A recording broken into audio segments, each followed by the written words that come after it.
Mullaperiyar dam decommission ചെയ്യണമെന്ന് ഹൈബി ഈഡൻ ലോക്സഭയിൽ സംസാരിച്ചു. 126 വർഷത്തിൽ അധികം പഴക്കമുള്ള മുല്ലപ്പെരിയാർ ഡാം 4 ജില്ലകളിലുള്ള 50 ലക്ഷത്തിലധികം വരുന്ന ജനങ്ങളുടെ ജീവനും സ്വത്തിനും ഭീഷണിയാണ്.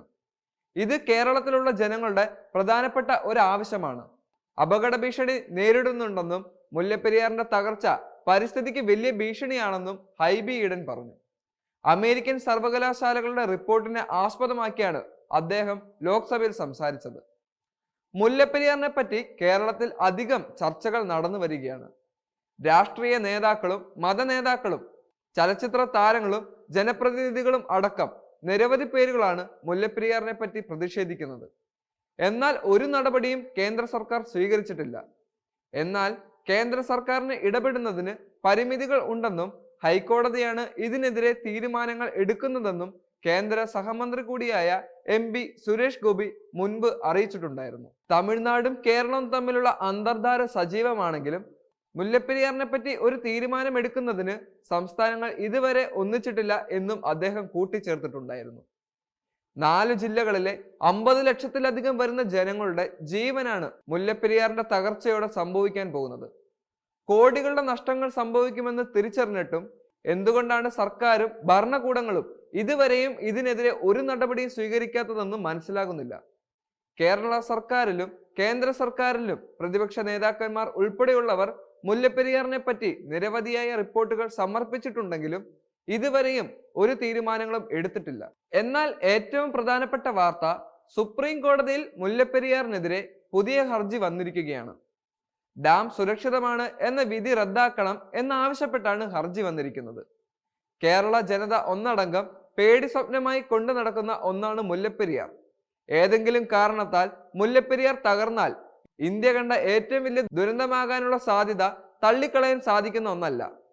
12 വർഷത്തിൽ അധികമായി മുല്ലപ്പെരിയാറിനെ പറ്റി പഠിക്കുകയും അതിന്റെ ശോചനീയ അവസ്ഥ സ്ഥിരീകരിച്ചിട്ടും ഇതുവരെയും മുല്ലപ്പെരിയാർ വിഷയത്തിൽ കൃത്യമായ നിലപാട് എടുക്കാത്തത് വ്യക്തമാകുന്നില്ല. മുല്ലപ്പെരിയാർ വിഷയത്തിൽ നിരവധി സ്വകാര്യ വ്യക്തികൾ ഹർജി നൽകിയിട്ടുണ്ട്. നിലവിൽ അടുത്ത സെപ്റ്റംബർ 30-ന് മുല്ലപ്പെരിയാറുമായി ബന്ധപ്പെട്ട് നേരത്തെ സുപ്രീം കോടതി 2014 നൽകിയ വിധിയുമായി ബന്ധപ്പെട്ടും 1886-ലെ പാട്ടക്കരാർ സാധ്യതകൾ സംബന്ധിച്ചിട്ടുമുള്ള കാര്യങ്ങൾ പരിശോധിക്കാനും അതിനെ സംബന്ധിച്ചുള്ള ചോദ്യങ്ങളും പരിഹാരവും കാണുന്നതിന് വേണ്ടി 5-അംഗ ബെഞ്ചിനെയും നിയോഗിച്ചിരുന്നു. കേന്ദ്ര സർക്കാരിനും തമിഴ്നാട് കേരള സർക്കാരിനും നിർദ്ദേശങ്ങൾ നൽകിയിട്ടുണ്ടായിരുന്നു. 2006-ലെയും 2014-ലെയും വിധി റദ്ദാക്കണമെന്നാവശ്യപ്പെട്ടുകൊണ്ട് മലയാളി അഭിഭാഷകനായ അഡ്വക്കേറ്റ് മാത്യു നെടുമ്പാറയാണ് ഹർജി നൽകിയിരിക്കുന്നത്. മുൻപുള്ള വിധി അനുസരിച്ച് ഡാം സുരക്ഷിതമാണെന്നും കേരളത്തിന് ഡാമിന്റെ പേരിൽ അവകാശമില്ലെന്നും കോടതി വ്യക്തമാക്കിയിരുന്നു. എന്നാൽ അത് അങ്ങനെയല്ല. ഡാം സുരക്ഷിതം അല്ല എന്നും കേരളത്തിന് ഡാമിന് മേൽ അവകാശമുണ്ടെന്നും നിലവിൽ ഈ മുൻകാല വിധികൾ നിയമപരമായി നിലനിൽക്കുന്നതിനെയും ചൂണ്ടിക്കാണിച്ചുകൊണ്ടാണ് പെറ്റീഷൻ നൽകിയിരിക്കുന്നത്. വയനാട് ദുരന്തം ഉണ്ടായ സാഹചര്യത്തിൽ കോടതിയുടെ ഭാഗത്തു നിന്നും ഒരു ഇടപെടൽ ആവശ്യപ്പെട്ടുകൊണ്ടാണ് 2006-ലെയും 2014-ലെയും വിധികൾ ചോദ്യം ചെയ്തുകൊണ്ട് സുപ്രീം കോടതിയിൽ ഹർജി എത്തിയിരിക്കുന്നത്. എന്നാൽ ഭരണഘടനാ ബെഞ്ചിന്റെ അടക്കമുള്ള റിപ്പോർട്ട് ആസ്പദമാക്കി പരിശോധിച്ചാൽ വിധി അനുകൂലമാകുമോ എന്ന സംശയത്തിലാണ് ജനങ്ങൾ. മുല്ലപ്പെരിയാർ വിഷയത്തിൽ സാമൂഹ്യ മാധ്യമങ്ങളിൽ അടക്കം വലിയ പ്രതിഷേധങ്ങളാണ് നടന്നുകൊണ്ടിരിക്കുന്നത്. പ്രതിഷേധങ്ങളുടെ ഭാഗമായി കൂടിയാണ് കോടതിയിൽ ഹർജി എത്തിയിരിക്കുന്നത്. നിരവധി കമന്റുകളും അഭിപ്രായങ്ങളും മുല്ലപ്പെരിയാറിനെ പറ്റി സോഷ്യൽ മീഡിയകളിൽ ചർച്ചയാകുന്നുണ്ടായിരുന്നു. നിരവധി ഒപ്പ് ശേഖരണം നടത്തിയതിന്റെ ഭാഗമായി ഹർജി കോടതിയിലെത്താൻ വളരെയേറെ സഹായിച്ചിട്ടുണ്ട്. കേരളത്തിൽ വലിയ പ്രതിഷേധങ്ങൾ നടന്നുകൊണ്ടിരിക്കുമ്പോൾ ഇതുവരെ ഒരു പ്രതികരണവും ആരും സ്വീകരിച്ചിട്ടില്ല. ഇങ്ങനെ നിശബ്ദത പിന്തുടർന്ന് പോയി കഴിഞ്ഞാൽ വലിയൊരു അപകടം സംഭവിക്കുമെന്ന് തീർച്ചയാണ്. വയനാട്ടിൽ കഴിഞ്ഞ ദിവസം ചെറിയ ഭൂകമ്പങ്ങൾ ഉണ്ടായതായി റിപ്പോർട്ട് ചെയ്തിട്ടുണ്ട്.